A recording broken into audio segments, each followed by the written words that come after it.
Bissol est un économiste, mais pas seulement. Il est aussi un historien. Parce qu'après tout cela, c'est beaucoup longtemps. Alors, il est un historien et grâce à lui, j'ai eu l'idée que tout le monde devrait être un historien. Tout le monde. Léonida, tout le monde devrait être un historien, je répète. Un peu plus fort parce qu'on entend. Peut-être qu'on va aller au microphone. Hein? J'évite ça parce que je risque. Le microphone, vous voulez? Okay. Merci.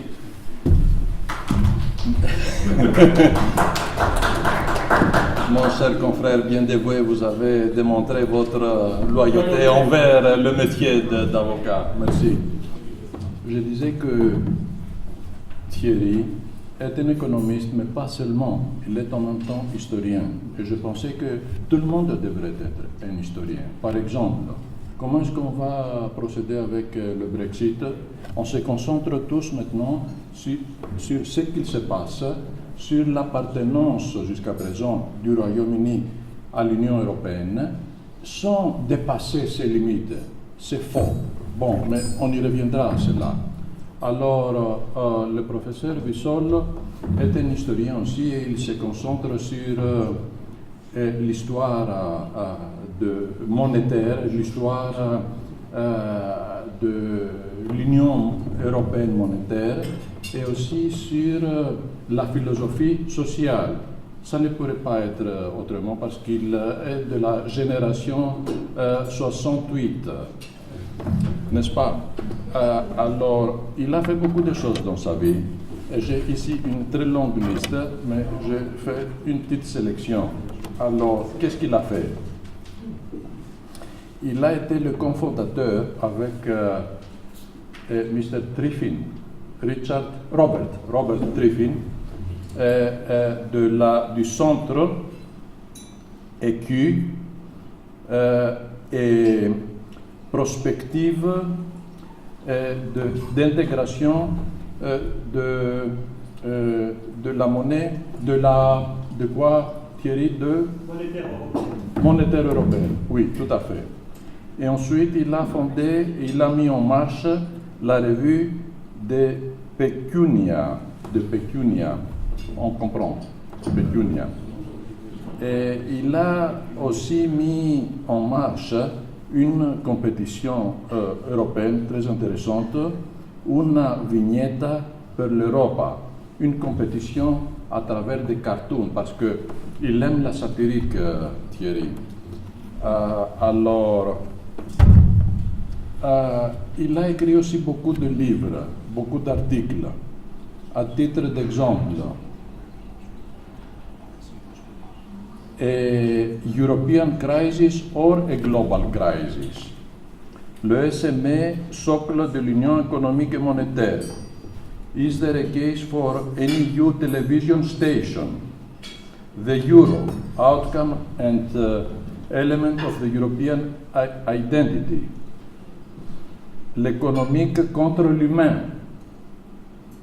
La diversité culturelle dans la politique d'information et de la communication de la Commission européenne, qui a peur de l'élargissement et autres.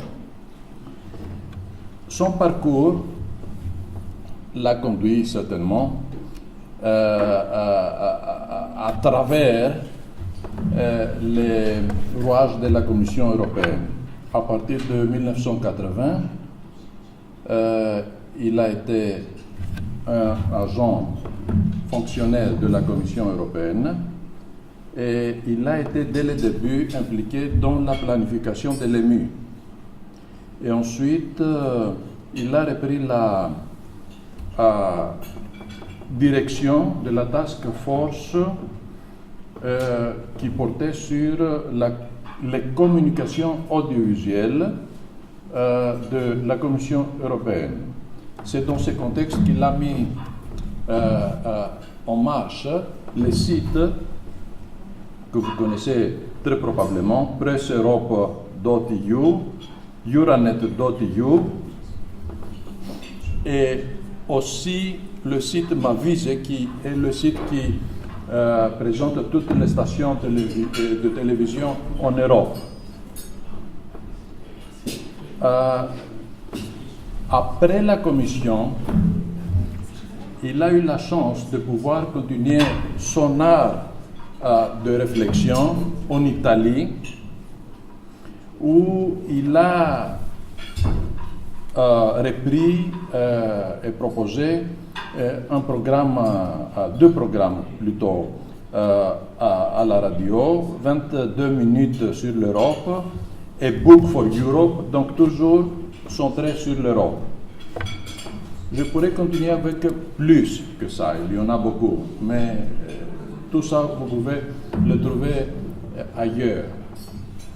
Ce qui compte, c'est que quand j'ai rencontré pour la première fois Thierry, immédiatement, dès la première vue, ce n'était pas l'amour, non. Non, Thierry, je ne suis pas seul. Non. Mais dès la première vue, on s'est compris.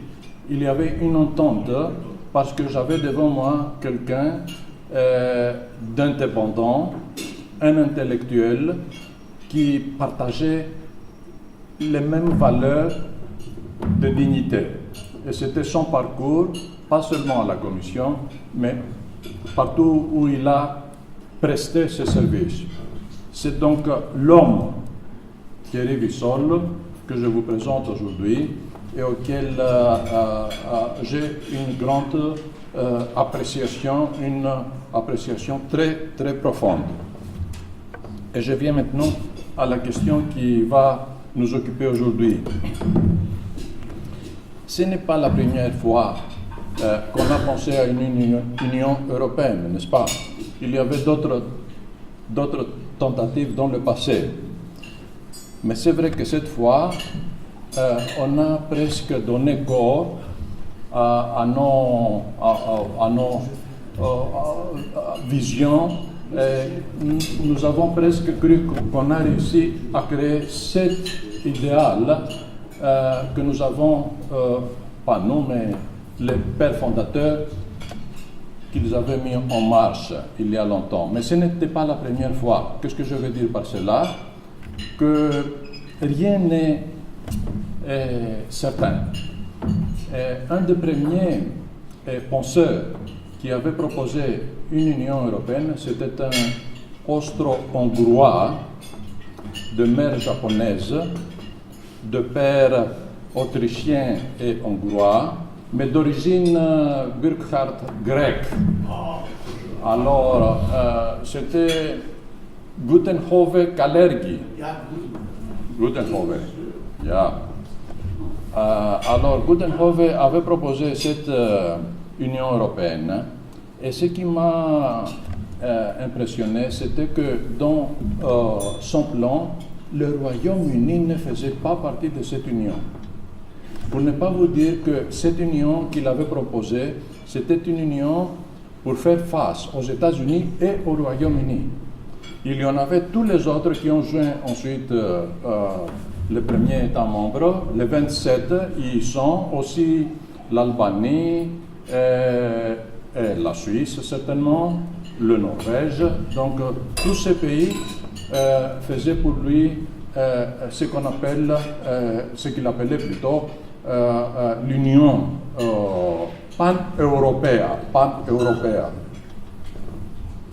Alors, qu'est-ce que je veux dire par cela? C'est vrai que maintenant, je ne veux pas dire n'importe quoi. Non, j'attends Thierry et ensuite on pourrait peut-être tirer quelques conclusions. Mais c'est ce que je pourrais dire dès maintenant, c'est que si le Royaume-Uni part finalement, certainement ce sera une grande perte pour l'Union. Parce qu'en tout état de cause, c'est un signe de désintégration. Bon, il ne faut pas toujours rester au négatif, n'est-ce pas? Ça pourrait être éventuellement, c'est une question qui devrait être bien gérée par les autres, ça pourrait être aussi un redépart de l'Union européenne, mais c'est à voir. Donc Thierry, nous sommes vraiment très intéressés à ce que tu vas nous dire. Je suis très honoré d'avoir été invité pour cette petite conférence et surtout très content d'être entouré par des amis grecs. Parce que j'aime la Grèce. J'y vais tous les ans en vacances, en Crète en particulier. Et donc ça me fait très plaisir. Merci beaucoup à Spyros pour ces gentilles paroles un peu exagérées. Alors je voudrais tout de suite rentrer dans la problématique. En commençant d'ailleurs par une citation d'un de vos philosophes grecs, qui s'appelait Héraclite, et qui disait qu'on ne se baignait jamais deux fois dans le même fleuve. Évidemment, c'est une conception de l'histoire qui s'applique extrêmement bien aux sociétés. Donc, grosso modo, on ne peut jamais revenir en arrière. Et ça devrait être une leçon, et ce sera probablement la leçon de mon discours. Mais, à côté de cette évolution des sociétés, l'homme, lui, est toujours le même. Son caractère, sa psychologie, ses désirs, ses pulsions sont toujours les mêmes. C'est immuable. Et d'ailleurs, Shakespeare dirait probablement la même chose, puisqu'il l'a démontré dans ses pièces. Et donc, il n'est pas étonnant que cette immuabilité du caractère de l'homme conduise à ce que l'on appelle des échos, des résonances, des allers, des retours, corsi e ricorsi della storia, je passe à l'italien, comme disait Jean-Baptiste Amico. Et donc, en fait, ces allers-retours, c'est exactement l'histoire de la Grande-Bretagne depuis les origines.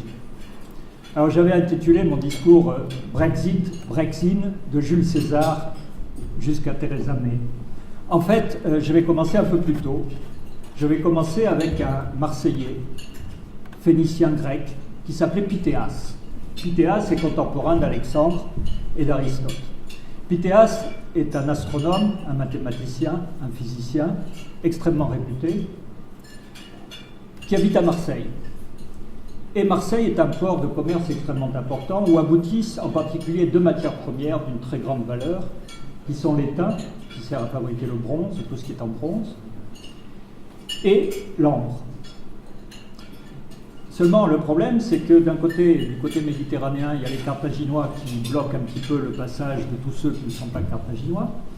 Et sur les terres, qui est la route traditionnelle aussi de ces deux matières premières, il y a les Celtes qui sont un petit peu turbulents.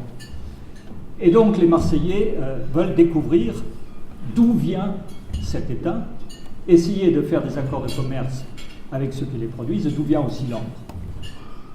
Et donc, il décide d'envoyer Pythéas, qui à l'époque a à peu près 50 ans, en reconnaissance. Et donc, Pythéas profite de cela parce qu'il rêvait d'une chose, c'était calculer la circonférence de la Terre.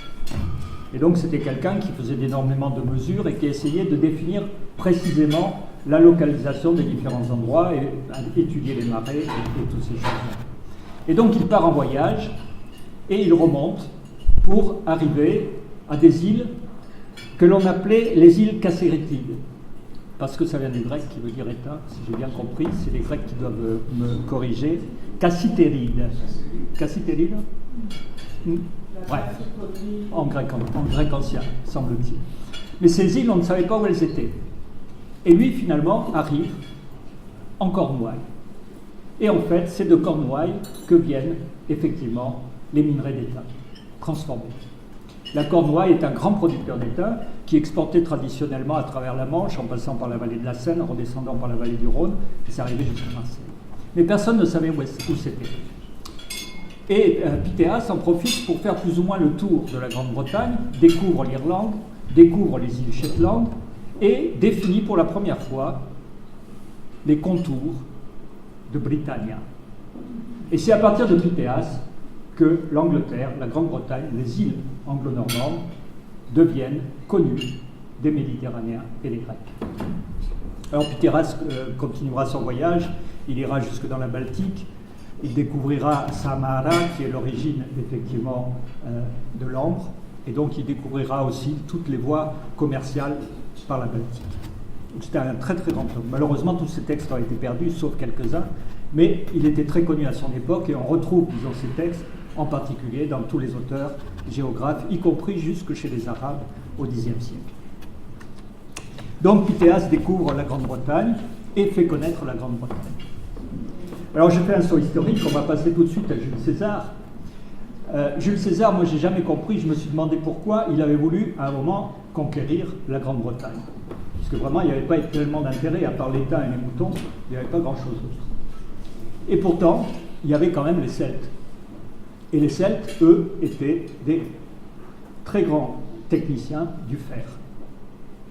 Ils avaient aussi, évidemment, les mines d'étain, et, comme je vous l'ai dit, les mines d'étain servaient à faire le bronze, et à Rome, le bronze était absolument essentiel, puisqu'il servait pour l'unité pondérale, la S libre, qui faisait 320 grammes, et puis il servait ensuite pour fabriquer les monnaies, particulièrement les petites monnaies à partir de l'as et toutes les autres.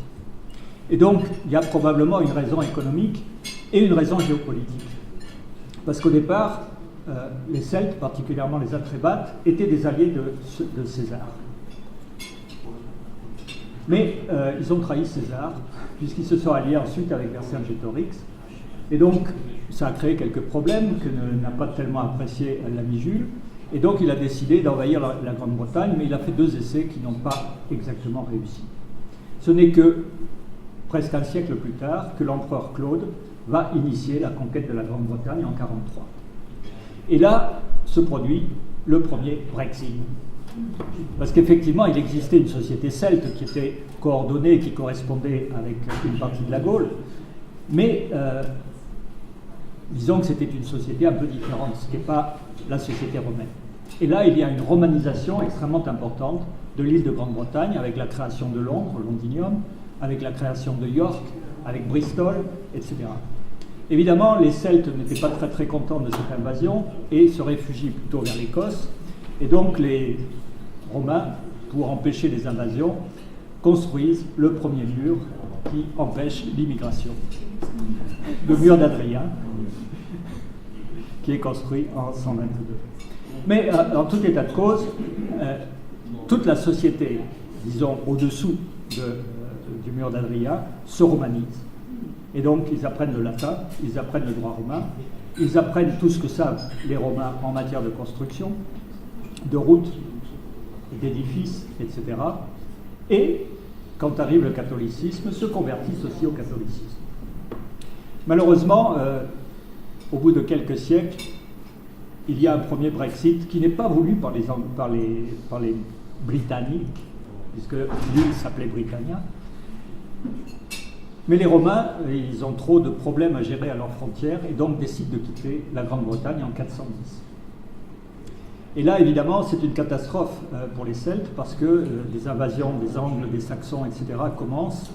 Et disons qu'en peu de temps, toute la civilisation romaine de la Britannia s'effondre. Un retour au tribalisme, des immigrations extrêmement importantes des Celtes vers la Bretagne française, et donc une période extrêmement troublée et extrêmement peu importante où la Grande-Bretagne se retrouve coupée de l'Europe. Et cela, ça va durer, disons, presque jusqu'à la fin du 9e, 10e siècle, quand les invasions normandes commencent. Mais en fait, les invasions romandes n'auront vraiment une importance qu'à partir de Knut le Grand, c'est-à-dire vers 1020 à peu près. Et là, il se constitue le premier empire danois qui comprend le Danemark, la Norvège, la Grande-Bretagne et un certain nombre d'îles. Ça ne va pas durer longtemps, ça va durer environ 30 ans, cet empire, mais c'est très important pour les Britanniques parce que les Normands vont insérer la Grande-Bretagne, la Britannia, dans tout un réseau maritime commercial, en particulier vers la mer du Nord et vers la Baltique. Et ce réseau commercial, c'est un peu le point de départ de la force maritime de la Grande-Bretagne. Le second Brexit arrive en 1066 avec justement la véritable invasion normande qui est celle de Guillaume le Conquérant. Il débarque à Hastings, tout le monde connaît un peu l'histoire parce que j'espère que vous avez tous vu la bande dessinée qui représente l'invasion de la Grande-Bretagne, qui est cette magnifique tapisserie de Bayeux qui fait 55 mètres de long et qui se visite d'ailleurs à Bayeux dans le musée dédié à Guillaume le Conquérant. Et là, c'est extrêmement important. C'est extrêmement important pour plusieurs raisons. La première, c'est que les Normands, au-delà d'être des conquérants et d'être extrêmement intelligents et guerriers, sont aussi des administrateurs absolument fantastiques. Et Guillaume le Conquérant, et les Normands, pardon, qui étaient installés en France depuis 150 ans, plus ou moins, s'étaient francisés, avaient adopté la culture française, parlaient donc, disons, le français de l'époque, et ont porté en Angleterre la culture du continent. Non seulement ils ont porté la culture du continent, mais en plus ils ont administré la Bretagne d'une façon absolument extraordinaire. Par exemple, ils ont été les premiers à faire un pacte de stabilité, puisqu'ils ont introduit ce qu'on a appelé le Bloomsday Book, qui est le livre du jugement dernier, parce qu'au jugement dernier on fait les comptes de tout ce que vous avez, et en fait c'est la première fois que l'on fait un répertoire complet des richesses qui existent en Grande-Bretagne, de façon à pouvoir lever les impôts et assurer la stabilité des finances publiques. Donc ça, évidemment, c'est extrêmement important. Par la suite, les Plantagenets ont aussi modifié toute l'administration, réformé l'administration et le droit britannique pour le transformer du droit romain en droit coutumier. Et donc là encore, si vous voulez, c'est un moment extrêmement important, puisque, de nouveau, quelques éléments, disons, de la gestion britannique ne sont pas britanniques d'origine, mais sont d'origine normande. Évidemment, le fait que les Normands se soient installés là, que les Plantagenets se soient installés là, est aussi important parce qu'ils ont des possessions énormes sur le territoire, particulièrement en France, de la Gascogne, l'Anjou, l'Artois, etc. Et donc, les intérêts sont extrêmement importants pour ce qui se passe sur le continent. Les alliances sont extrêmement importantes pour se protéger des Français qui veulent retrouver leur souveraineté. Malheureusement, finalement, après 100 ans de guerre, les Français réussissent à chasser les Anglois de France. Malheureusement, ça donnera le culte mythique de Jeanne d'Arc, dont on aurait bien pu se passer à l'heure actuelle. En France, en tout cas. En tout état de cause, en 1453, les Anglais sont boutés hors de France. Et cette date-là, selon moi, est une date extrêmement importante. C'est le premier Brexit, en quelque sorte. Un Brexit de nouveau causé, non pas par la volonté des Anglais, mais par celle des Français. C'est une date extrêmement importante parce que cette même année, à quelques mois d'intervalle, Mehmet II fait tomber Istanbul, Constantinople, pardon. Et donc les Grecs sont chassés de Constantinople, plus ou moins, parce que c'était quand même une société plus ou moins ouverte. Mais en tout état de cause, le problème est que les routes commerciales vers l'Orient sont bloquées, ou en tout cas coûtent beaucoup plus cher, puisque les Ottomans lèvent des impôts extrêmement importants, et ne permettent pas facilement le passage vers toutes les richesses qui proviennent de l'Orient. Et ceci produit le basculement de l'Europe vers l'Occident, et c'est le début de l'occidentalisation du monde. En même temps, les Britanniques se retrouvent isolés sur leur île, se retrouvent dans une situation financière extrêmement délicate parce que la guerre de 100 ans a coûté des millions, et donc sont isolés pendant un certain temps, pendant environ 60 ans, jusqu'à l'arrivée du second Plantagenet, Henri VIII. Et là, Henri VIII prend des mesures qui sont extrêmement importantes, selon moi, qui sont même la clé de la compréhension de la position britannique à l'heure actuelle. En 1534, par suite de toute une histoire que vous connaissez sans doute, qui est une histoire de femmes, Henri VIII est conduit à refuser la papauté. Et donc il prend un acte extrêmement important qui est l'acte de suprématie. Cet acte de suprématie, non seulement coupe la Grande-Bretagne du reste du continent qui reste catholique malgré le protestantisme, mais surtout, dans cet acte, il est précisé que la souveraineté du pays ne peut être assurée que par le roi et que par le Parlement. Et qu'il ne peut pas y avoir d'éléments extérieurs, de puissance extérieure qui puissent avoir une influence quelconque sur les décisions légales de la Grande-Bretagne. Et cet acte de suprématie constitue donc, si vous voulez, le fondement même de la pensée britannique, de l'indépendance et de la souveraineté britannique. Alors il faut préciser que depuis 1215, depuis la Magna Carta, et ça c'est le résultat, disons, plus des maladresses de Jean Santerre que d'une véritable vision politique, depuis 1215 existe en Grande-Bretagne un Parlement. La Magna Carta définit un contre-pouvoir au roi. Ce contre-pouvoir est consolidé par divers autres actes, par les prévisions d'Oxford en particulier, mais c'est le début, si vous voulez, d'un système dans lequel le roi n'a pas tous les pouvoirs. Même s'il peut beaucoup, il dépend de ce Parlement. Et par ailleurs, ce Parlement a une particularité, c'est que ce n'est pas seulement un Parlement de nobles, c'est un Parlement de nobles et de bourgeois. Ce qui est plus ou moins l'unique pays dans lequel se produit un tel phénomène. Et c'est extrêmement important parce que cela explique aussi tout le développement britannique pendant la révolution industrielle.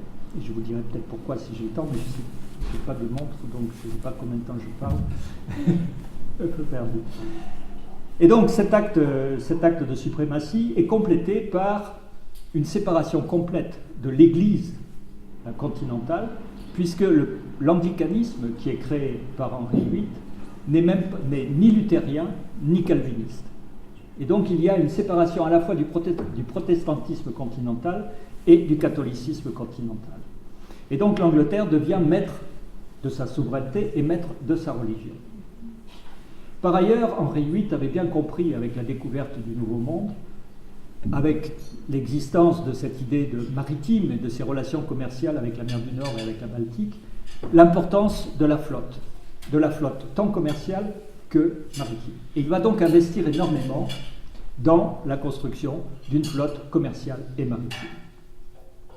Et ceci permettra d'ailleurs à sa fille, Élisabeth Ier, de vaincre l'invincible Armada, quelques années plus tard, en 1584. Et donc là encore, on voit ici le début de cette puissance maritime qui, pendant des siècles, ne fera que s'affirmer et se consolider. L'idée de la Grande-Bretagne, c'est que la puissance de sa flotte doit être supérieure de 2 fois à la puissance de ses 2 rivaux principaux. Et donc l'Angleterre isolée, l'Angleterre puissance maritime, qui n'a qu'une idée, c'est conserver cette puissance maritime et développer son commerce, disons, colonial. Et de fait, ils sont les premiers aussi, et c'est toujours l'œuvre d'Élisabeth, à créer une compagnie commerciale dont le but est justement de faire du commerce avec les Indes orientales. Et c'est cette compagnie commerciale d'ailleurs qui tiendra le pouvoir colonial jusque vers le milieu du XVIIIe siècle. À ce moment-là, les Anglais interviendront pour que la couronne reprenne le pouvoir. En tout état de cause, c'est là le développement de la puissance maritime et de la puissance commerciale britannique. En même temps, évidemment, c'est la guerre avec les Hollandais, avec les Espagnols, avec les Français, et c'est tout le jeu de la Grande-Bretagne, Rule Britannia, je m'allie avec ceux qui risquent de devenir suffisamment forts pour empêcher celui qui est le plus fort sur le continent de devenir le plus fort et de nous embêter sur notre commerce international. Donc ça, c'est une politique générale du Rule Britannia. Et de fait, ils deviennent la première puissance mondiale. Alors, il y a cette période de 2 ou 3 siècles qui est assez complexe, et un des éléments amusants, en tout cas ironiques de l'histoire, c'est que pendant 1 siècle et demi, la problématique de la lutte entre les catholiques et les protestants se fait aussi au travers de la lutte entre le roi et le Parlement. Et donc c'est une période extrêmement instable, où il y a des révolutions, des révoltes, où même on en arrive à décapiter Charles Ier en 1664, et où arrive même une république, la République de Cromwell. Mais cette République de Cromwell est aussi extrêmement importante, même si elle n'a pas duré très longtemps, parce que Cromwell va prendre ce que l'on appelle un acte de navigation en 1651.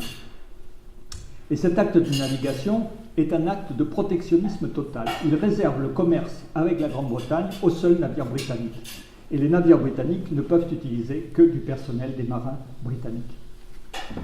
Et là, évidemment, ça conduit à des guerres qui sont vaincues par les Britanniques et qui imposent donc cet acte de navigation aux Espagnols et aux Hollandais et ainsi qu'aux Français. Mais en tout état de cause, cette période de la fin du XVIIe siècle est une période extrêmement troublée et tellement gênée par ces problématiques où le Parlement à majorité, disons, protestante veut empêcher une dynastie catholique de régner, qu'il n'arrive plus à trouver un roi pour la Grande-Bretagne. Et donc, en désespoir de cause, ils font appel à leur ennemi héréditaire, qui à l'époque n'était pas tellement la France, mais plutôt la Hollande, et ils demandent au stadhouder hollandais, Guillaume III, de venir envahir la Grande-Bretagne et de prendre le pouvoir. Il arrive effectivement en Grande-Bretagne, chasse Jacques II, qui se réfugie en France, et effectivement, étant marié aussi avec une Stuart, il va devenir souverain d'Angleterre.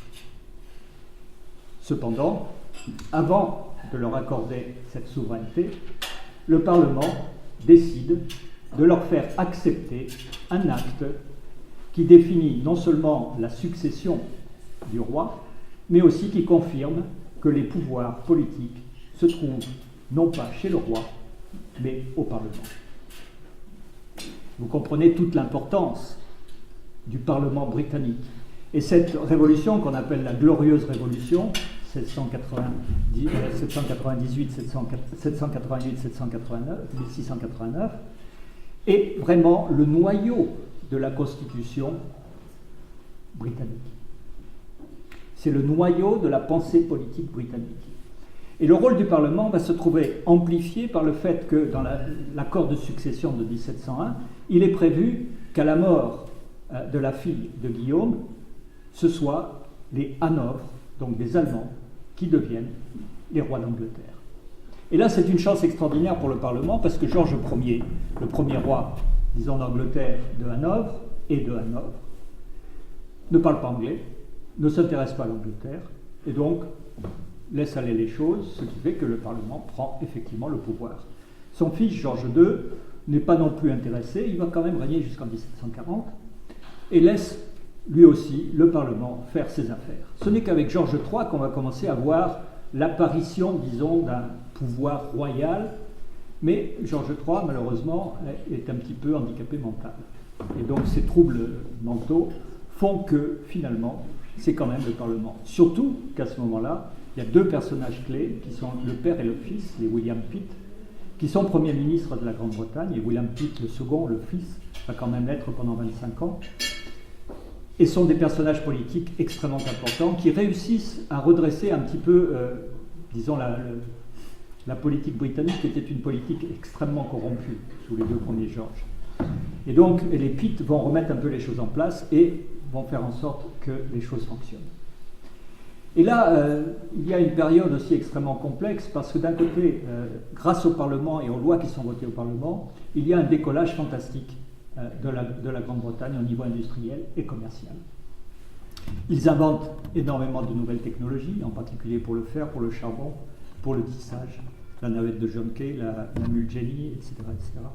Et donc, ces technologies sont des technologies tellement importantes qu'elles permettent un décollage industriel absolument fantastique.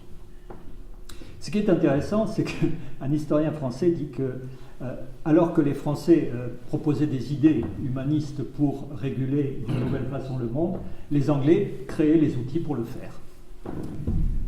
On a été beaucoup dans ce type de situation. Et donc, on arrive au XIXe siècle. Début du XIXe siècle, après les guerres napoléoniennes, vaincues grâce aux Britanniques, mais pas seulement, il y avait aussi les Autrichiens, les Hollandais et d'autres, la Grande-Bretagne arrive à un point où elle a créé une structure politique qui soutient les affaires, qui soutient le commerce, qui soutient le développement maritime, qui soutient tout le commerce international et qui a développé aussi une finance internationale extrêmement importante parce que, en même temps qu'il y avait, plus ou moins juste après, la Glorious Revolution, il y a la création de la Banque d'Angleterre. Et la Banque d'Angleterre, qui est créée à la fin du XVIIe siècle, est créée par un philosophe, John Locke. Et donc c'est quelque chose qui fonctionne assez bien et qui permet aux Britanniques d'assurer, disons, un financement extrêmement important. Toutefois, il faut bien noter qu'au XIXe siècle, la Banque d'Angleterre va appliquer la politique de l'euro, c'est-à-dire que la création monétaire doit être absolument contrôlée pour éviter de l'inflation. Et ça, on le doit aussi aux Anglais, et en particulier à Ricardo et à la controverse qu'il y a eu dans les années 30 du XIXe siècle sur la création monétaire. Donc l'Angleterre devient l'empire britannique, le plus fort au niveau industriel, le plus fort au niveau commercial, le plus fort au niveau financier. En plus, ils ont créé le Gold Standard, qui est aussi un moyen d'assurer la stabilité des changes. Les Français essayent bien de contrebalancer cela en créant l'Union latine, l'Union monétaire latine, dont les Grecs font partie d'ailleurs. Mais malheureusement, c'est basé sur l'argent, et les cours entre l'argent et l'or sont tellement instables que ça ne va pas très bien fonctionner. Il y a aussi des tentatives des Français d'assurer une pacification avec les Britanniques. Déjà, à la fin du XVIIIe siècle, il y avait eu un traité de commerce en 1786 entre la France et la Grande-Bretagne. Et là, il faut revenir sur l'idée que les Britanniques sont des libéraux. Les Britanniques n'étaient pas des libéraux et ont rarement été des libéraux. Ils l'ont été en théorie, certains théoriciens, si. Mais le traité de commerce franco-anglais, qui est le premier traité de commerce qui abaisse tous les droits de douane à un niveau de 10%, est un traité qui est voulu par les Français, qui est géré par les Français, et l'intellectuel qui s'en occupe est un ancien physiocrate, le disciple de Turgot, qui s'appelait Dupont de Nemours. Et les Britanniques, à l'époque, au Parlement, il y a une opposition extrêmement forte à ce libéralisme. Et ce n'est que grâce à Lord Shelburne, qui est alors Premier ministre, qu'on arrive à faire passer ce traité, qui malheureusement, à cause de la Révolution et des problèmes avec Napoléon, va tomber. Mais en 1860, les Français recommencent et il y a de nouveau un traité franco-anglais de commerce qui est le traité Compton-Chevalier qui est de 1860. Auparavant, les Anglais et les Français s'étaient rapprochés particulièrement pour lutter contre l'hégémonie russe qui essayait d'arriver dans la Méditerranée par l'intermédiaire de la Crimée. Et donc il y a la première guerre de Crimée, 1853-1854, dans lesquelles les Anglais et les Français, alliés aux Turcs, arrivent à vaincre les Russes, particulièrement après le siège de Constantinople, où mon arrière-grand-père a perdu son bras gauche. C'est juste pour la petite histoire. Et donc on arrive à la fin du siècle, mais si les Anglais pensaient bien dominer le monde, ils avaient oublié qu'il y a des gens qui ont quand même de l'intellect, qu'il y a des gens qui voulaient aussi faire partie de ce monde, de ce nouveau monde qui était plus ou moins séparé entre les Français, les Anglais et les Espagnols. Beaucoup moins les Espagnols, puisque les Anglais avaient imposé la libération de l'Amérique latine dans les années 20 du 19e siècle. Du 18e siècle. Oui, du 19e, pardon. Je me trompe parce qu'en Italie, on fait l'inverse. Donc, c'est toujours un petit peu décalé. Et donc, ils croyaient qu'ils pouvaient dominer le monde, mais ils n'avaient pas compté sans l'industrie des Américains et surtout sans l'industrie allemande. Et les Allemands, grâce à Bismarck, réussissent à réunifier l'Empire allemand et surtout à avoir une industrie par une politique, d'ailleurs grâce au financement qu'ils ont obtenu à la suite de la guerre contre la France de 1870. La France va envoyer plus de 6 milliards d'or aux Allemands, qui va créer une grosse inflation, mais qui va permettre de financer les conglomérats. Et donc l'industrie allemande, vers la fin du 19e siècle, et surtout au début du 20e, devient l'industrie plus forte que l'industrie britannique. Mais les problèmes se compliquent avec le Kaiser Guillaume II, qui renvoie Bismarck, parce que Bismarck avait quand même une approche de pacification de l'espace européen. D'ailleurs, on lui doit beaucoup de résolutions de conflits pendant la période de son règne, enfin, pendant la période où il est Premier ministre. Donc, Guillaume II renvoie Bismarck et décide d'avoir une politique beaucoup plus agressive, particulièrement en matière de colonies et particulièrement en matière maritime. Et donc, il commence à faire construire des navires extrêmement performants avec toutes les dernières technologies, bien supérieures aux navires anglais, et va même jusqu'à Londres à faire une interview au Télégraphe pour dire qu'il construit cette flotte pour battre les Anglais. C'est pourtant le neveu de la reine Victoria et le cousin du roi britannique, comme il est d'ailleurs le cousin du tsar. Et donc évidemment, ça ne plaît pas du tout aux Britanniques. Pendant tout le 19e siècle, il y a une lutte entre la France et la Grande-Bretagne, particulièrement sur l'Afrique, qui va conduire même à des événements qui auraient pu créer une guerre entre les Français et les Anglais, qui sont les événements de Fashoda en 1896. Mais les Français réussissent à empêcher cela, et les Anglais comprennent que devant la menace de l'Allemagne, de sa supériorité maritime, devant ses prétentions à faire partie des pays coloniaux, il faut s'allier avec quelqu'un. Il faut s'allier, et il s'allie avec la France. Et en 1904 est créée l'entente cordiale entre les Français et les Britanniques. Or, les Français, peu avant, avaient conclu une alliance avec les Russes. Et ils convainquent les Britanniques de s'allier aussi avec les Russes, et c'est le début de la triple entente entre les Russes, les Français et les Anglais. Évidemment, les Allemands ont réagi, et à côté, ont créé la triplice, avec l'Allemagne, l'Autriche et l'Italie. Et donc, devant tous ces éléments, les incertitudes, les tensions deviennent extrêmement importantes. Et évidemment, cela conduit au conflit de la Première, puis de la Seconde Guerre mondiale. Et donc, ces éléments historiques que je vous ai rappelés peut-être un peu trop longuement sont extrêmement importants parce qu'ils démontrent aux Anglais plusieurs choses, particulièrement la Seconde Guerre mondiale. La première chose, c'est que la supériorité de leur système politique. Ils ont un système politique stable, le système qui a été créé par la Glorious Revolution et le système qui existe encore de nos jours, même s'il a été quelque peu modifié. Mais c'est exactement le même, une stabilité politique. Et cette stabilité politique et la nation anglaise ait réussi à transformer un petit pays avec peu de soldats et peu d'habitants en une puissance mondiale. Keynes se disait que juste avant la guerre de 14, à Londres, il suffisait de passer un coup de téléphone pour obtenir une marchandise de n'importe où dans le monde devant sa porte en peu de temps. Donc c'était vraiment une situation exceptionnelle.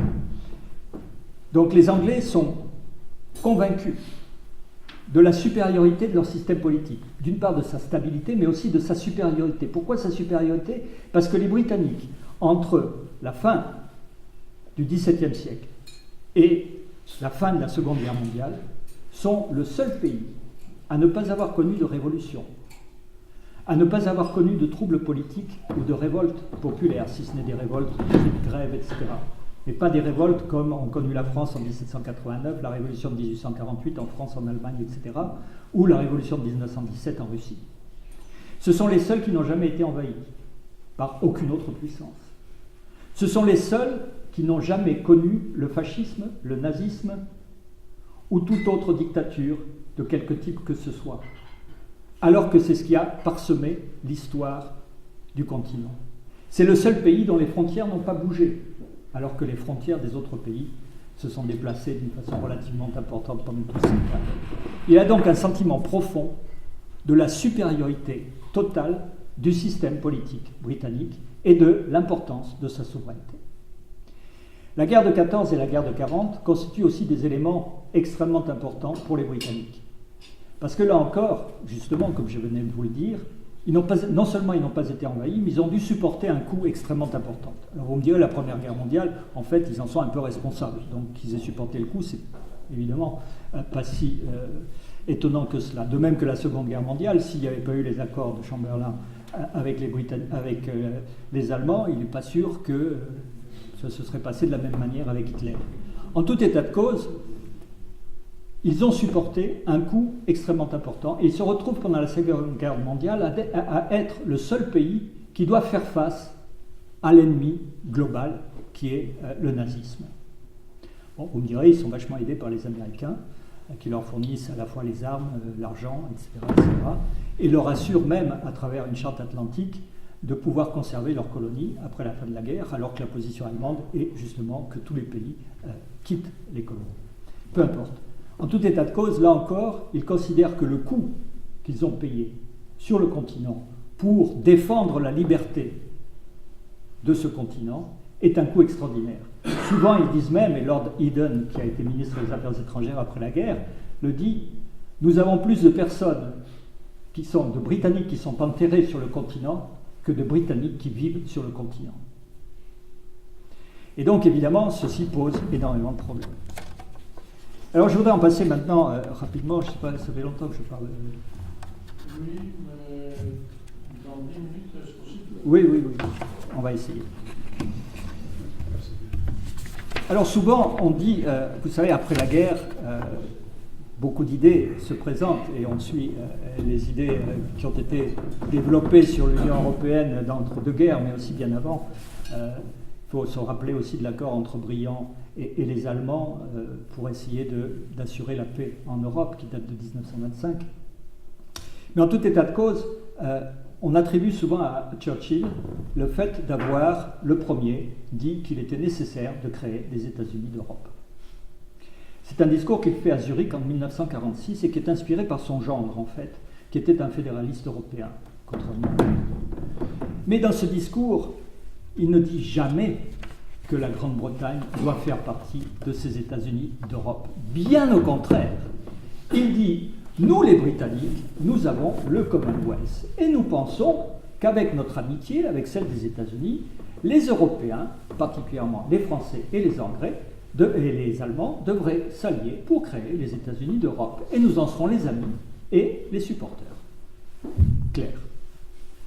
2 ans après, il y a la première réunion des fédéralistes européens. Et là, le gendre de Churchill le fait nommer président honoraire de cette réunion. Et là se réunissent en 1948 tous les pro-européens d'Europe. Et là, Churchill conduit à la scission de ce mouvement entre ceux qui sont ce que l'on appelle les unionistes, qui ne veulent qu'une union commerciale, et les fédéralistes, qui veulent une union politique. Et là encore, la position de Churchill est extrêmement claire. La Grande-Bretagne regarde, veut le commerce, mais sur la politique, rien. Nous, ce que l'on veut, c'est la souveraineté. Et quand il va être de nouveau Premier ministre en 1951, il va refuser de rentrer dans la première communauté européenne du charbon et de l'acier. Il va refuser de rentrer dans la CED, dans la communauté européenne de défense, et c'est d'ailleurs l'une des raisons pour lesquelles le Parlement français ne va pas voter le traité de communauté européenne de défense, parce qu'il ne voulait pas être seul avec les Allemands dans une armée, en 1954. Et donc, il y a de nouveau, si vous voulez, une scission à partir de 1951, à partir de la CECA. De nouveau, c'est une sorte de Brexit où les Anglais ne veulent pas rentrer et les Européens, eux, veulent construire. Le plus jamais ça que l'on retrouve chez les Anglais pour affirmer le nationalisme britannique s'est transformé en Europe en un plus jamais ça pour construire la paix en Europe et la coopération entre les peuples et les États. À partir de là, l'histoire est un peu mouvementée parce que De Gaulle, qui avait été relativement maltraité par les Britanniques pendant la guerre,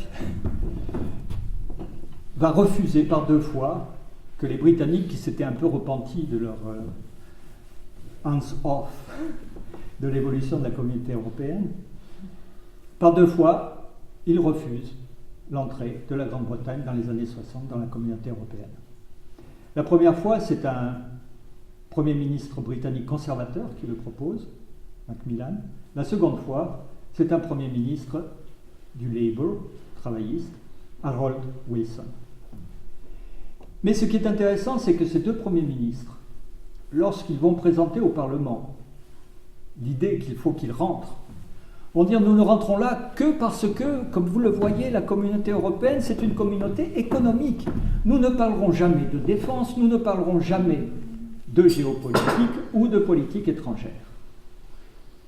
Par ailleurs, notre identité sera toujours préservée. » Et ça, c'est un discours que l'on va retrouver absolument partout, jusqu'à Theresa May. Lorsque les Britanniques rentrent en 1972 dans la communauté européenne avec Edward Heath, lui aussi fait un discours à Bruxelles, juste après la signature du traité, dans lequel il affirme que l'identité britannique doit être préservée et qu'ils sont là pour faire du commerce, qu'ils ne sont pas là pour faire de la politique. Comme il y a des élections juste l'année d'après, le Parti travailliste fait campagne pour sortir de la communauté européenne. Et lorsqu'il est élu, c'est de nouveau Harold Wilson, pro-européen, qui se retrouve Premier ministre et qui décide d'introduire un référendum pour vérifier si les Anglais veulent rester ou sortir de la communauté européenne. C'est un référendum qui a lieu en 1975, où les conservateurs, et particulièrement une conservatrice, Margaret Thatcher, fait campagne en faveur de Remain. Et donc, il gagne le référendum, qui est gagné à 67% en faveur du Remain. Donc c'est une victoire assez extraordinaire. Malheureusement, quand Thatcher va arriver au pouvoir comme Premier ministre, elle va reprendre un peu les vieilles lubies britanniques, à savoir qu'il est inacceptable pour les Britanniques que ce soit l'Europe qui devienne l'instrument de légifération, de législation en Grande-Bretagne. Elle veut donc réduire les pouvoirs, diminuer les contributions, I want my money back, you remember that, et obtenir, effectivement, parce que les Européens, évidemment, comme d'habitude, n'ont pas tellement de courage ni de volonté, et donc ils acceptent, effectivement, de réduire la contribution britannique. Ils acceptent de donner aux Britanniques un certain nombre de opting out. Il est intéressant de noter d'ailleurs que lorsque les Britanniques élisent la première fois leurs députés pour le Parlement européen, les conservateurs britanniques décident de s'inscrire au PPE. Or, la charte du PPE oblige les membres à faire la promotion de l'Europe fédérale. Et les conservateurs négocient pour obtenir un opting out de cette clause de la charte du PPE. Bon. Après Thatcher arrive Major. Major, lui, est aussi pro-européen, puisqu'il va faire rentrer la livre sterling dans le système monétaire européen. Il va signer le traité de Maastricht, où il obtient quand même un opting out pour les clauses sociales et pour la monnaie unique. Mais bon, il a fait rentrer quand même la livre sterling dans le système monétaire européen. Malheureusement, la crise de l'été 1992 conduit à la sortie de la livre, à la dévaluation de la livre, à la dévaluation de la livre italienne. Et donc les Britanniques disent, ça, on n'y touchera jamais plus. Puis vient le seul, l'unique Premier ministre britannique qui n'ait jamais eu une vision européenne. Et là, je veux parler de Tony Blair. On peut en penser ce que l'on veut, mais au niveau européen, Tony Blair était en faveur de l'Europe sociale, de l'Europe politique, et il a au cours d'un discours qu'il fait à Bruxelles, je voudrais vous lire ce qu'il dit, parce que cela vaut la peine. Il dit « L'Union européenne est une union de valeurs, de solidarité entre nations et entre peuples, et pas seulement un marché commun dans lequel nous commerçons, mais un espace politique commun dans lequel nous vivons comme citoyens. » Malheureusement, cette vision de l'Europe, personne ne l'a partagée en Grande-Bretagne, en tout cas pas la majorité, qui a voté pour le Brexit. Alors je voudrais vous faire, pour conclure, deux petites citations de Theresa May. Vous savez que Theresa May a fait un discours le 17 janvier avant d'introduire au Parlement le vote sur le Brexit. Si vous permettez, je vais vous le lire en anglais. It was a vote to restore, as we see it, our parliamentary democracy, national self-determination, and to become even more global and internationalist in action and in spirit. So we will take back control of our laws and bring an end to the jurisdiction of the European Court of Justice. Amen. Alors je voudrais quand même conclure par une petite situation. Je ne prendrai pas le temps de vous le dire parce que ce serait un peu trop long. Mais lorsque Theresa May conclut son discours, elle rappelle que ce qu'elle fait, c'est pas pour elle, c'est pas pour les Anglais de maintenant, mais c'est pour ses fils et ses petits-fils, pour les fils et les petits-fils, qui se rappelleront de ce qui a été fait et qui sera la renaissance de la Grande-Bretagne. Ce sont les mêmes termes qui ont été utilisés par Benjamin Disraeli, qui était un conservateur britannique au cours du XIXe siècle, qui a été plusieurs fois Premier ministre, et qui en 1872 fait un discours dans le Crystal Palace, un discours nationaliste et protectionniste qui conclut exactement dans les mêmes termes. Alors je voudrais terminer mon intervention par de nouveau une citation de Héraclite qui disait « Il ne faut pas agir et parler comme les enfants de nos parents. » Merci.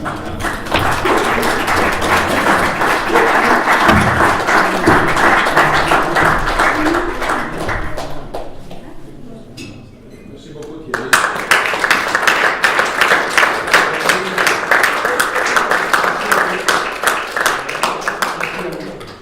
Et si c'est algo qui va t'amener à d'autres horizons. Merci. Merci à vous. Mais